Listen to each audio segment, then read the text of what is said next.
Hello friends, मैं जॉमस बिटावा स्वागत करता हूं आप सभी का अपना YouTube channel learn with concept पे। आज हम पढ़ने वाले हैं एनसीईआरटी पर आधारित क्लास 9th की मैथ का प्रश्नावली 1.5 से जुड़े हुए सभी क्वेश्चंस और इससे जुड़ी हुई कॉन्सेप्ट। तो चलिए फ्रेंड्स शुरू करते हैं। आज हमें पढ़ना है वास्तविक संख्याओं पर संक्रियाएं क्या होती है। यानी कि अगर आपके पास वास्तविक संख्याएं हैं तो उसमें प्लस माइनस गुणा भाग करने पर दो संख्याओं के बीच क्या क्या आंसर आते हैं इसके बारे में। तो चलिए फ्रेंड्स शुरू करते हैं। वास्तविक संख्याएं दो प्रकार की होती है, हमने पढ़ चुका है, परिमेय और अपरिमेय संख्याएं। क्या होगा अगर दो अपरिमेय संख्याओं को गुणा किया जाए, जोड़ा घटाया जाए या भाग दिया जाए, या दो परिमेय संख्याओं से गुणा किया जाए, भाग दिया जाए तो जोड़ा घटाया जाए तो क्या होती हैं। इसी प्रकार यदि आपके पास एक परिमेय संख्या है, दूसरी आपकी अपरिमेय संख्या है और इन दोनों संख्याओं को जोड़ा जाए, घटाया जाए, गुणा और भाग किया जाए तो उस कंडीशन में क्या आंसर आएगा हम लोग संक्रियाओं से पता कर सकते हैं। तो सबसे पहले चलिए शुरू करते हैं अपरिमेय संख्याओं से। यदि आपके पास दो अपरिमेय संख्याएं हैं तो उसके बीच में गुणा किया जाए तो परिमेय भी आती है, अपरिमेय भी आती है। घटाया जाए तो परिमेय आएगा, अपरिमेय आएगा। भाग दिया जाए तो अपरिमेय आएगा या परिमेय आ सकता है, लेकिन प्लस किया जाएगा तो हमेशा अपरिमेय संख्याएं आएंगी। जैसे यदि आपके पास ये एक संख्या है, अपरिमेय संख्या √2 है, इसमें मैं हम कुछ भी जोड़ दीजिए, √2 ही जोड़ रहा हूँ तो हमेशा आएगा 2√2 जो कि आपकी एक अपरिमेय संख्या होगी। इसी प्रकार अगर आपके अपरिमेय संख्या में √2 से अगर मैं घटा रहा हूँ तो हमेशा शून्य आएगी जो एक परिमेय संख्या है। इसी प्रकार √2 से मैं √2 में गुणा कर रहा हूँ तो इसका मान आएगा 2 जो कि आपकी एक परिमेय संख्या है। इसी प्रकार √2 से मैं √2 में भाग दूंगा तो हमेशा आएगा 1 और ये भी आपकी अपरिमेय संख्या है, अपरिमेय संख्या है। आप इन तीनों कंडीशन में देख रहे हैं कि हमेशा परिमेय संख्या मिल रही है, लेकिन पहले वाले कंडीशन में हमेशा अपरिमेय संख्याएं ही मिलती है। इसी प्रकार दो परिमेय संख्याओं को हमेशा जोड़ा जाए, घटाया जाए, गुणा या भाग किया जाए तो हमेशा इन चारों कंडीशन में हमें परिमेय संख्या ही मिलती है। देखिए मैं इसी एग्जाम्पल के द्वारा मैं समझा रहा हूँ।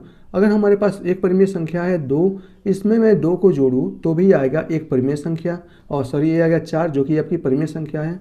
अगर इसमें से मैं घटाऊँ तो भी आएगा 0 जो कि आपकी परिमेय संख्या है। अगर मैं इसमें गुणा करूँ तो भी आपकी परिमेय संख्या, अगर भाग दूँ तो भी आपकी परिमेय संख्या ही आएगी। अब हम चलते हैं, तीसरा कॉन्सेप्ट है कि अगर किसी एक परिमेय संख्या को दूसरी अपरिमेय संख्या में जोड़ा जाए, गुणा किया जाए, भाग किया जाए या घटाया जाए, इन चारों कंडीशन में हमें अपरिमेय संख्या ही मिलती है। इसी एग्जाम्पल के द्वारा हम एक समझ रहे हैं। यदि आपके पास एक परिमेय संख्या है, अपरिमेय संख्या है √2 और एक परिमेय संख्या है 2, इसका योग करेंगे हमेशा आपकी एक अपरिमेय संख्या ही आएगी। यदि अपरिमेय संख्या में से परिमेय संख्या को घटाया जाए या परिमेय संख्या में से अपरिमेय संख्या को घटाया जाए हमेशा अपरिमेय संख्या ही मिलेगी। यदि अपरिमेय संख्या में परिमेय संख्या से गुणा किया जाए तो भी हमेशा अपरिमेय संख्या मिलेगी, या परिमेय संख्या में से अपरिमेय संख्या को भाग किया जाए या परिमेय संख्या में अपरिमेय संख्या को भाग किया जाए, इन दोनों ही कंडीशन में हमें अपरिमेय संख्याएं मिलती हैं। इस प्रकार एक कॉन्सेप्ट और एग्जाम्पल के द्वारा आपने इसको समझ लिया है। अब हम चलते हैं नेक्स्ट कॉन्सेप्ट की ओर, परिमेयीकरण करना। लेकिन उससे पहले हम ये दिखाना चाहते हैं कि वास्तविक संख्या रेखा पर वास्तविक संख्याओं को कैसे रिप्रेजेंट किया जाता है। इससे पहले हमने अपरिमेय संख्याओं को संख्या रेखा पर प्रदर्शित करना जाना है। परिमेय संख्याओं को प्रदर्शित करना हम कर सकते हैं अंचल की सहायता से। वास्तविक संख्याओं में जो दशमलव संख्याएं थी उसको भी प्रदर्शित करना हमने पिछली कक्षा में सीख लिया है। अब हम ये जानना चाहते हैं अपरिमेय संख्याएं जो कि दशमलव फॉर्म में हैं उसको संख्या रेखा पर कैसे प्रदर्शित किया जाता है। तो चलिए हमारे पास यहाँ पर कहाँ गया इंचल है, इंचल कहाँ है हमारे पास, इंचल कहाँ है, ओह इंचल कहाँ है यार, हाँ सॉरी, हमारे पास यहाँ पर एक इंचल है। चलिए हम इससे क्या करते हैं, एक संख्या रेखा बनाते हैं। हमने एक संख्या रेखा मैं इससे बनाने की कोशिश करता हूँ ताकि बन जाए। इंचल हमारा छोटा है तो वैसे कोई बात नहीं, बन तो जाना ही है। ओके मैं क्या कर रहा हूँ, हमारे पास सिर्फ ये छोटा सा ही प्रकार है जिसमें हमने स्केल को फंसा रखा है, बड़ा वाला नहीं है, तो थोड़ी सी आपको कम दिखेगा, लेकिन आप भाषा से, हमारी आवाज़ से आप उसको समझने की कोशिश कीजिएगा क्योंकि बताने के लिए हमारे पास यही उपलब्ध है। हम ये दिखाना चाहते हैं कि ये हमारा जो रूट में कोई भी आप संख्या ले सकते हैं। मैं ये ले रहा हूँ कि मान लीजिए आपके पास रूट में 9.3 है, तो वास्तव में संख्या रेखा पर इसका स्थान क्या होगा। ओके 0 1 23, या हम इंचल की सहायता से मापकर करेंगे तो काफ़ी राइट से कर सकते हैं। ये आपकी अपर में संख्या है, इसका वास्तव में संख्या रेखा पर स्थान क्या होगा? तो एक बात बताइए, ये किन दो संख्याओं के बीच में? हमेशा इसका मान √9 और √16 के बीच में है, यानी कि 3 और 4 के बीच में इसका मान आएगा, पहली बात। ओके, लेकिन हम इसे करेंगे कैसे? तो सबसे पहले हमको क्या करना है कि यहाँ से आपको देखिए, यहाँ से आपको क्या करना है, √9.3 सेंटीमीटर का आपको लाइन खींचना है। कहाँ से? मूल बिंदु से, ठीक है ना। मैं इसे खींचने की कोशिश करता हूँ। मान लीजिए आपका यह मूल बिंदु यहाँ होता तो काफ़ी बेहतर है। चलिए, ये आपका क्या है? मूल बिंदु O है। इससे मैं 9.3 सेंटीमीटर का एक रेखा खींचने की कोशिश करता हूँ। तो यह 1 2 3 4 5 6 7 8 9 और ये हो गया आपका 3, यानी कि यहाँ पर आ रहा है 9.3। ओके, यहाँ पर आ रहा है 9.3। तो मैं इसे लिख देता हूँ। ये वाला रेखा नहीं है, ये वाला रेखा है 9.3। यहाँ से इसकी लंबाई कितनी है? 9.3 सेंटीमीटर है। ओके, अब हम क्या करते हैं, और यहाँ से ये आपकी तो संख्या रेखा है ना। अब हम क्या करते हैं, इससे यहाँ से 1 सेंटीमीटर लंबाई का एक रेखा खींचते हैं। तो 1 सेंटीमीटर की लंबाई का हमने एक रेखा यहाँ पर खींच दिया है। ओके, अब आपको क्या करना है, बस यहाँ से और ये मूल बिंदु 0, यहाँ से आपकी मध्य बिंदु को फाइंड आउट करना है कि इसका मध्य बिंदु कहाँ से, यहाँ से लेकर यहाँ तक के मध्य बिंदु को फाइंड आउट करने की विधि है कि आप क्या कीजिए, प्रकार लीजिए। प्रकार की यहाँ से आधे से अधिक दूरी लीजिए और ऊपर चाप लगाइए। यहाँ से आधे से अधिक दूरी लीजिए और ऊपर चाप लगाइए। हमने इसको लगा दिया। ओके, फिर इन दोनों का जो कटान बिंदु होगा, उन कटान बिंदु को मिला दीजिए, लंबवत डालिए। तो इन दोनों का जो कटान बिंदु है, इसको हमने मिलाने की कोशिश किया तो ये आ रहा है कुछ यहाँ ऐसे आ रहा है। ओके, अब आपको क्या करना है कि इसको रेडियस मानकर, आपको क्या करना है कि इसको रेडियस मानकर इसको आपको त्रिज्या मानना है और मूल बिंदु यानी कि 0 पर इसको लाना है और आपको क्या करना है, इसको आपको मिला देना है। मैं इसे मिलाऊंगा। ओके, मैं इसको क्या कर रहा हूँ, मिला रहा हूँ। मिलाने पर आप देखेंगे इन दोनों का मध्य बिंदु जो होगा यहाँ मिल रहेगा। वास्तव में यह यहाँ से 1 सेंटीमीटर, इसकी लंबाई 1 सेंटीमीटर होगी, कुछ गड़बड़ हो गया है। तो इस प्रकार आप यहाँ से मिला सकते हैं। ओके, उसके बाद से आपको क्या करना है, सेकेंड स्टेप में ये वाला जो दूरी थी 9.3 सेंटीमीटर का जो लास्ट था, उससे आपको क्या करना है, यहाँ से लंबवत डालना है। हमने यहाँ से डाल दिया तो आप यहाँ पाएंगे ये जो 9.3 सेंटीमीटर है और इसकी जो लंबाई होगी, यह जो लंबाई होगी यह रूट में 9.3 सेंटीमीटर आ जाएगी। उसके बाद से आपको क्या करना है, देखिए यहाँ पर आपको उसके बाद से करना है कि इसको रेडियस मानकर, किसको रेडियस मानेंगे, रूट में 9.3 सेंटीमीटर को रेडियस मानना है और रेडियस मानकर इसको हमें आगे बढ़ाना है। आगे बढ़ाने पर ये जहाँ संख्या रेखा को काटेगी वही इसका स्थान हो जाएगा 9.3 सेंटीमीटर का। ये जो स्थान होगा ये होगा रूट में 9.3 सेंटीमीटर का। और गिनती कहाँ से करनी है, यहाँ से करनी है। यह आपका 1 सेंटीमीटर हो जाएगा, 2 और ये आपका 3 सेंटीमीटर हो जाएगा। ऐसे आप जब मापेंगे इंची की सहायता से तो, और यहाँ जो आपकी लंबाई आएगी ये वाला, यहाँ से इसकी लंबाई रूट में 9.3 सेंटीमीटर हो जाएगी। अच्छा, दूसरी बात है, ऐसे जो साइन आप देख रहे हैं इसका मतलब होता है करड़ी होता है। करड़ी यानी कि रूट इसे बोलते हैं या करड़ी बोल सकते हैं, रूट 9 या 3 इसको बोल सकते हैं। ओके, अब हम चलते हैं इसके नेक्स्ट कॉन्सेप्ट पर। नेक्स्ट कॉन्सेप्ट है परमेयीकरण करना। परमेयीकरण किस प्रकार का करना, यदि आपके पास कोई अपरमेय संख्या है तो उसका परमेयीकरण करने से क्या फ़ायदा होता है। देखिए, अगर मैं आपसे कहूँ 1/√3 आपकी एक अपरमेय संख्या है। अपरमेय संख्या है यानी कि अपरमेय संख्या को कभी भी भिन्न में नहीं लिखा जा सकता है, हमेशा उसको अंश में लिखा जाता है। तो अंश में लिखने के लिए हम इसमें परमेयीकरण करते हैं, यानी कि जो अंश रहता है उसे संख्या से ऊपर नीचे गुणा किया जाता है। अगर मैं इसका परमेयीकरण करना चाहूँ तो मैं लिखूंगा √3/√3, तो ऊपर हो जाएगा √3 और √3 गुणा √3 अपरमेय संख्या को उसी अपरमेय संख्या से गुणा करने पर हमेशा परमेय संख्या आएगी, 3 आ जाएगा। इसी प्रकार अगर मैं आपसे कहूँ ये है आपके पास 2 + √3, ओके, अगर आपके पास है 1/2 + √3, तो देखिए हर में भी क्या आया, अपरमेय संख्या आया। अपरमेय संख्याओं को हर में नहीं रखा जाता है, अंश में रखा जाता है। तो हम क्या करेंगे, इसका परमेयीकरण करेंगे। दो संख्याओं के मध्य कोई साइन है तो साइन को बस निगेटिव कर दो, संख्याएं वही रहती है, गुणा कर देते हैं। तो 2 - √3/2 - √3, अब इसका जो मान आएगा वो ऊपर हो जाएगा 1 में, अपर में संख्या से गुणा करने पर वही संख्या आएगी। और यहाँ कैसे किया जाता है, 2 में 2 से गुणा कीजिए, 4 संख्या निगेटिव लेना है, और उसके बाद √3 में √3 से गुणा कीजिए, हमेशा आएगा 3। इस प्रकार 2 माइनस √3 और नीचे आएगा 1। इस प्रकार आप प्रमेयीकरण करके संख्याओं को लिख सकते हैं बहुत ही ईजी वे से। मुझे लगता है आपको ये समझ में आ गया होगा। अब हम चलते हैं नेक्स्ट कॉन्सेप्ट पर। नेक्स्ट कॉन्सेप्ट हमारा क्या है कि अगर आपके पास मान लीजिए कोई भी दो संख्या है जो घात के रूप में है, ओके, जैसे अगर आपके पास एक कोई संख्या है m के पावर है n, a के पावर है n, ओके, तो हमेशा जो नीचे वाला रहता है उसको बोलते हैं हम लोग बेस, ऊपर वाला रहता है उसको बोलते हैं हम लोग घात, ओके, ठीक है। तो चलिए हम इससे संबंधित क्वेश्चन नहीं कॉन्सेप्ट पहले देख लेते हैं। चलिए हम इसको यहाँ कर देते हैं, काफ़ी बेहतर रहेगा। अगर आपके पास कोई एक संख्या है m के पावर n a के पावर m है और गुण a के पावर n है। यहाँ देखिए बेस समान है लेकिन घात अलग अलग है, तो इसको लिखने का जो तरीका होता है वह होता है वास्तव में बेस जो रहता है समान रहता है और घात को जोड़ दिया जाता है।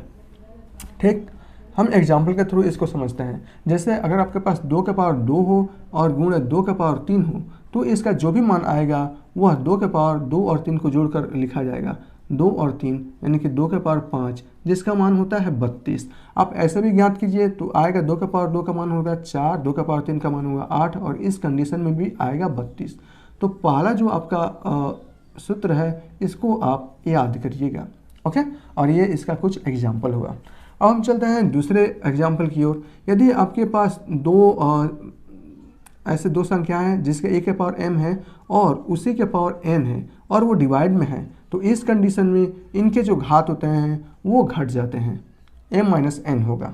ठीक, आप एग्जाम्पल के थ्रू समझना चाहें तो मैं यहाँ पर 2 के पावर 2 अपान 2 के पावर 1 लिख रहा हूँ। देखिए बेस समान है, 2 के पावर 2, 2 के पावर 2 और घात अलग अलग है, यहाँ 2 है वहाँ 1 है। इस कंडीशन में 2 के पावर 2 में से 1 घट के 1 हो जाएगा, इसका मान 2 आएगा। और ऐसे भी आप देखना चाहें तो 2 का पावर 2 का मतलब होता है 4 और 2 का पावर 1 का मतलब होता है 2, कटेगा तो 2 ना 4, 2 ही आएगा। तो आपको उसको और इसको भी याद रखना है। ठीक, तीसरा ये आपका दूसरा हुआ, ये आपका पहला हुआ, यह आपका तीसरा हम बताने जा रहे हैं। तीसरा है यदि आपके पास a के पावर m है गुणे b के पावर m है, यानी कि इस बार बेस अलग अलग है लेकिन घात समान है। इस कंडीशन में हमेशा ab के पावर m होता है, ओके। एग्जाम्पल के थ्रू आपको समझना चाहें तो मैं यहाँ 2 के पावर 3 कर दे रहा हूँ और गुणे 2 के और यहाँ पर क्या करना है 3 के पावर 3 कर दे रहा हूँ। यहाँ देखिए बेस अलग अलग है, घात समान है, तो इस कंडीशन में 2 गुणे 3 के पावर 3 हो जाएगा, यानी कि 6 का पावर 3 हो जाएगा जिसका मान होता है 216। और ऐसे भी मान ज्ञात करेंगे तो 2 के पावर 3 का मान होगा 8 और 3 के पावर 3 का मान होगा 27। 27 8 है 216, ऐसे मान समान आ गया, तो आपको इसको भी याद करना है। चौथा आपका होता है चौथा आपका क्या है a के पावर m। ये तीन ही है जो कि काफ़ी खास हैं। अब हम इसके से जुड़े हुए कॉन्सेप्ट को करना, एक और बचा हुआ है शायद आपका, कहाँ गया, हाँ, अगर मान लीजिए आपके पास a के पावर m है और ये ब्रैकेट में है और इसके घात n है, तो इस कंडीशन में हमेशा a के पावर जो होगा वो m गुणे n हो जाएगा। जैसे एग्जाम्पल के थ्रू आप समझना चाहें तो आप ऐसे समझ सकते हैं, यदि आपके पास 2 के पावर 2 है और इसके पावर 3 है, तो इस कंडीशन में 2 के पावर 2 तिहाई 6 हो जाएगा। इसका मान कितना होगा, 2 के पावर 6 का मतलब होता है 64 और इसका देखिए 2 के पावर 2 तिहाई 6, इस कंडीशन में भी कितना है, यहाँ देखिए 2 दूना 4, 4 के पावर 3 का मतलब होता है 64, ओके। तो ये चार जो चीज़ें हैं ये आपको बहुत ही अच्छे तरीके से मालूम होनी चाहिए क्योंकि इसका सभी के सभी उपयोग इस प्रश्नावली में है।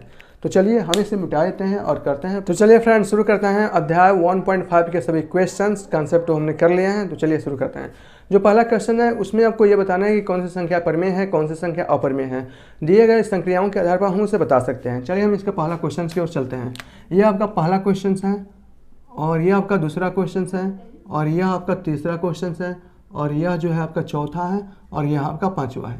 यहाँ देखिए परमेय संख्या में से अपरमेय संख्या को घटाया जाए तो हमने पढ़ चुका है, हमेशा अपरमेय संख्या आती है, तो यह आपका जो होगा वो अपरमेय संख्या हो जाएगा। यहाँ देखिए रूट में 23 है, यह 3 प्लस रूट में 23 माइनस रूट में 23, अपरमेय संख्या से अपरमेय संख्या कट जाएगी, आएगा यहाँ 3 और ये हो जाएगा आपका परिमेय संख्या। इसी प्रकार यहाँ देखिए ये अपर में संख्या है, नीचे भी अपर में संख्या है और दोनों अपर में संख्या समान है तो हर अंश से कट जाएगा और बचेगा 2/7 और इस कंडीशन में यह परिमेय संख्याएं हो जाएगी। इसी प्रकार यहाँ देखिए 1/√7 यानी कि किसी भी परिमेय संख्या को अपरिमेय संख्या से भाग दिया जाए या गुणा किया जाए, जोड़ा या घटाया जाए, हमेशा अपरिमेय संख्या आती है। इस प्रकार यह हो जाएगी एक अपरिमेय संख्या। 2π, पाई एक आपका अपरिमेय संख्या है। अपरिमेय संख्या में किसी संख्या से गुणा किया जाए तो अपरिमेय संख्या ही प्राप्त होती है। यहाँ पर 2π अपरिमेय संख्या है, 2 से गुणा किया गया है, यह भी आपकी अपरिमेय संख्या होगी। ओके, इस प्रकार प्रश्नावली 1.5 के सभी क्वेश्चंस, कभी नहीं, प्रश्नावली 1.5 के जो पहला क्वेश्चन है उसे आप बहुत ही इजी वे से कर सकते हैं। अब हम चलते हैं इसके दूसरे क्वेश्चंस की। दूसरा जो क्वेश्चन है इसमें इसका सरलीकरण करना है। हाँ, व्यंजन को सरल कीजिए, सरलीकरण करना है। तो चलिए हम लोग करते हैं। 2 पर अपरिमेय संख्या है, यह देखिए 3 + √3, दो संख्याओं के बीच में कुछ नहीं है, इसका मतलब गुणा है। तो गुणा करने की विधि आप लोग को मालूम है, कैसे करते हैं। पहली संख्या को पहली संख्या से गुणा करते हैं, जो साइन रहता है बीच में लिखते हैं। पहली संख्या को दूसरी संख्या से गुणा करते हैं, इसके बाद से जो साइन रहता है वो लिखते हैं। फिर दूसरी संख्या को पहली से, दूसरी संख्या को दूसरे से। जैसे 3 को सबसे पहले 2 से गुणा करेंगे तो यह हो जाएगा 6, फिर 3 को और बीच में क्या साइन है, प्लस का यहाँ साइन है। ओके, 3 में √2 से गुणा करेंगे तो यह होगा 3√2। अब इसको आपको क्या करना है, √3 को 2 से गुणा करना है। तो √3 के पहले कौन सा साइन है, प्लस का हमने लगा दिया। √3 का 2 से गुणा करेंगे तो यह हो जाएगा 2√3। इसी प्रकार √3 को √2 से गुणा करेंगे तो यह हो जाएगा, दोनों अपरिमेय संख्या है, अपरिमेय संख्या को गुणा किया जा सकता है तो हमेशा अपरिमेय संख्या आएगी और 3 दूना 6 आएगा। इस प्रकार जब आप इसको सॉल्व करेंगे तो यहाँ से आप पाएंगे 6 और यह हो जाएगा 6 प्लस √6 या और इसको आप लिख सकते हैं 3√2 और यहाँ से 2√3, यही ये आपका आंसर होगा। ओके, अब हम यहाँ चलते हैं दूसरे क्वेश्चन पर। दूसरा क्वेश्चन, अच्छा दूसरे क्वेश्चन को करने से पहले आपको ये आप जान लीजिए, अगर आपके पास कोई भी दो संख्या है a और b है, चाहे यह परिमेय हो या ना हो, और इसके साथ e - b है, यानी कि वही संख्या है लेकिन नेगेटिव साइन के साथ है, तो उस कंडीशन में गुणा करने का सबसे बेस्ट तरीका होता है पहले का पहले से गुणा कर दीजिए। तो a का a से गुणा करेंगे a², उसके बाद से जो नेगेटिव वाला साइन है उसको लगा दीजिए, b को b से गुणा कीजिए, ये हो जाएगा b², यानी कि a + b a - b equal to होता है a² - b²। यहाँ देखिए 3 + √3 3 - √3 दोनों समान है, साइन चेंज है तो 3 को 3 से गुणा कीजिए, हो जाएगा 9, बीच वाला साइन लगाइए, माइनस वाला साइन लगा दिए हमने। √3 से √3 में गुणा करेंगे होगा 3, यह आ जाएगा 6। अब इसको कीजिए, स्क्वायर है a + b का whole square, a² + b² + 2ab होता है, तो √5 का स्क्वायर हो जाएगा 5, √2 का स्क्वायर हो जाएगा 2 + 2ab 2 और √5 और गुणा √2। इसको आप लिख सकते हैं 5 × 2 = 7 प्लस और 2 रूट में 5 × 2 = 10, यह आपका आंसर हो जाएगा। चौथा देखिए वही है, चाहे a + b हो के a - b, a - b पहले भी हो सकता है, a + b बाद में भी हो सकता है, तो हमें उससे कोई फर्क नहीं पड़ता है। तो हमें क्या करना है, a + b a - b यही कॉन्सेप्ट लगाना है। तो √5 का गुणा √5 में करेंगे, ये होगा 5, बीच वाला साइन क्या है, माइनस वाला हमेशा साइन लगाना है। √2 का गुणा 2 में करेंगे तो ये हो जाएगा 2, और इस प्रकार 5 में से 2 जाए 3। इस प्रकार आपके इस क्वेश्चन बहुत ही आसानी से कर सकेंगे। जो आपके पास तीसरा क्वेश्चन है उसको तो अभी हम कराएंगे, लेकिन इससे जस्ट पहले चौथा क्वेश्चन जो है संख्या रेखा पर रूट में 9.3 को प्रदर्शित कीजिए। हमने इसको बहुत ही बखूबी अच्छे तरीके से कर लिया है, आप उसको फिर से देखिए, नहीं समझ में आ रहा है तो कमेंट कीजिए, हम उसको एक बार और फिर से बताएंगे। और बड़ा वाला प्रकार ऑर्डर किए हैं वो भी आएगा, तब हम बहुत ही अच्छे वैसे उसको कर पाएंगे। तब तक के लिए जैसे बताएं आपको वैसा ही करना पड़ेगा। पाँचवा है, निम्नलिखित के हरों का परिमेयीकरण कीजिए। परिमेयीकरण हरों का कीजिए, हरों का नहीं दिया होता तभी परिमेयीकरण हम उसी विधि से करते जैसे हमने एग्जाम्पल में समझा है। हमें इसका परिमेयीकरण करना है। हर को कभी भी हर में कभी भी अपरिमेय संख्या को नहीं रखा जाता है, उसको हटाने के लिए परिमेयीकरण किया जाता है। तो हमें इसका हर क्या है, √7 है, तो हम क्या करेंगे, √7 से दोनों ऊपर अंश और हर में गुणा करेंगे। यहाँ हो जाएगा √7 और यहाँ हो जाएगा 7, और इस प्रकार आप इसके आंसर को लिख सकते हैं। दूसरा देखिए, यहाँ पर दो अपरिमेय संख्याओं के बीच में साइन है, तो साइन को बस पॉजिटिव करना है, संख्याएं वही रहेगी और ऊपर नीचे गुणा करना है। तो मैं यहाँ पर हो जाएगा 1/√7 माइनस √6 और गुणा √7 प्लस √6, और ये होगा √7 प्लस √6। ऊपर तो वही हो जाएगा √7 प्लस √6, और हर में यहाँ देखिए यही वाला कंसेप्ट यूज होगा। रूट में 7 से गुणा रूट में 7 से करेंगे तो ये हो जाएगा 7 और माइनस हमेशा लेना है। रूट में 6 से गुणा करेंगे होगा 6, यानी कि इसका आंसर रूट में 7 प्लस रूट में 6 ही आएगा। ओके, इसका हम लोग करते हैं। यहाँ देखिए बस आपको वही करना है कॉन्सेप्ट में जैसे हमने ये किया है। बस आपको क्या करना है, इसमें रूट में 5 और यहाँ प्लस है ना, आपको माइनस लेना है रूट में 2 और रूट में 5 और माइनस रूट में 2। यहाँ ऊपर हो जाएगा रूट में 5 माइनस रूट में 2 और नीचे हो जाएगा a plus B A minus B, A का स्क्वायर यानी कि 5 का गुणा रूट 5 का गुणा 5 में करेंगे ये होगा 5 और रूट 2 का गुणा 2 में करेंगे यह होगा 2। इस प्रकार रूट 5 माइनस रूट 2 अब भागा 5 में से 2 जाओ 3, यह इसका आंसर हो जाएगा। इसी प्रकार आपको ये भी करना है। इसको करने के लिए बस जैसा है वैसे ही, रूट 7 है तो रूट 7 यहाँ माइनस है हम यहाँ प्लस कर देंगे, 2 है तो हम इसे 2 कर देंगे और ये भी रूट 7 प्लस 2 हो जाएगा। इसका जब आप करेंगे तो यह हो जाएगा रूट में 7 प्लस 2 और ये नीचे होगा रूट में 7 का स्क्वायर 7 और 2 दूना 4, माइनस के साथ में 4 हमेशा माइनस रखना है। प्लस और माइनस के बीच में गुणा है तो हमेशा माइनस ही रखना है।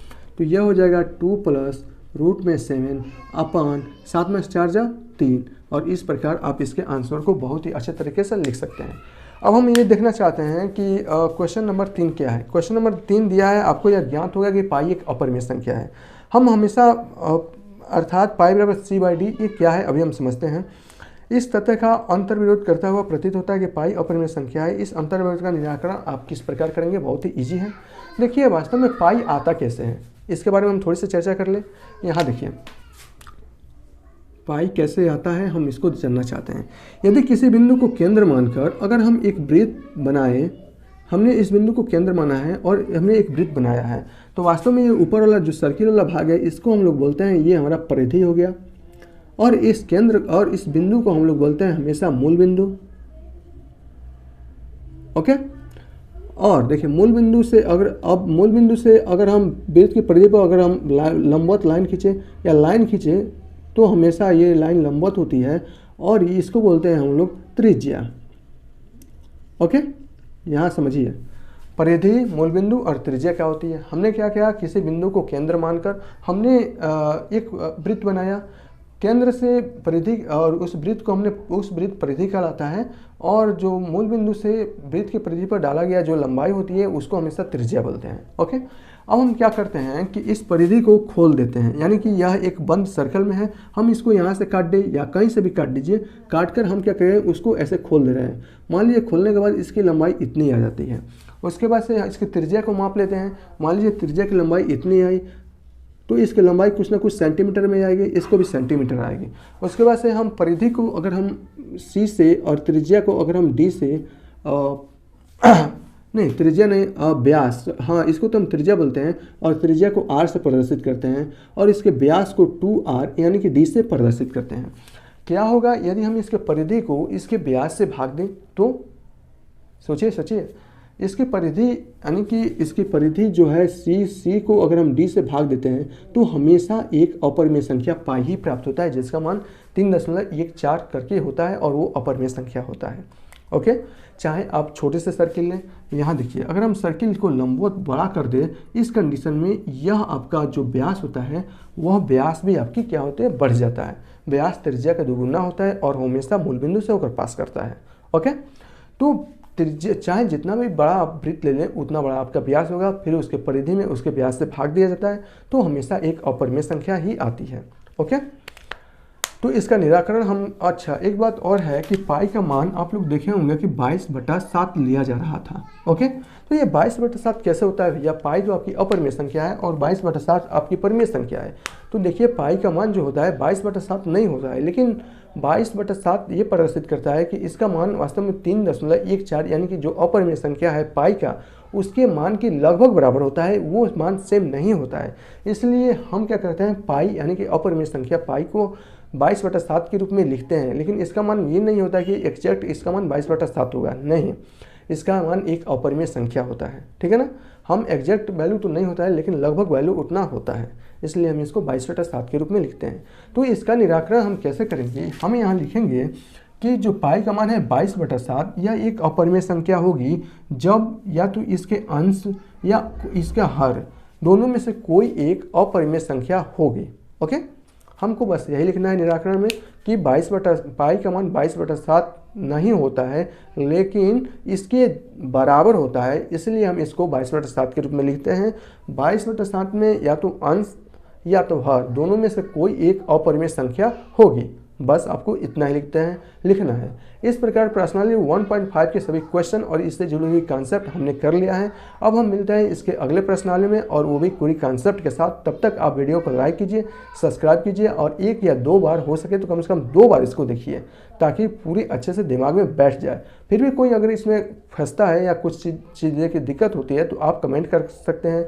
मैं पूरी अपनी कोशिश करूँगा कि आपको अच्छे से अच्छे बता सकूँ। तब तक के लिए धन्यवाद।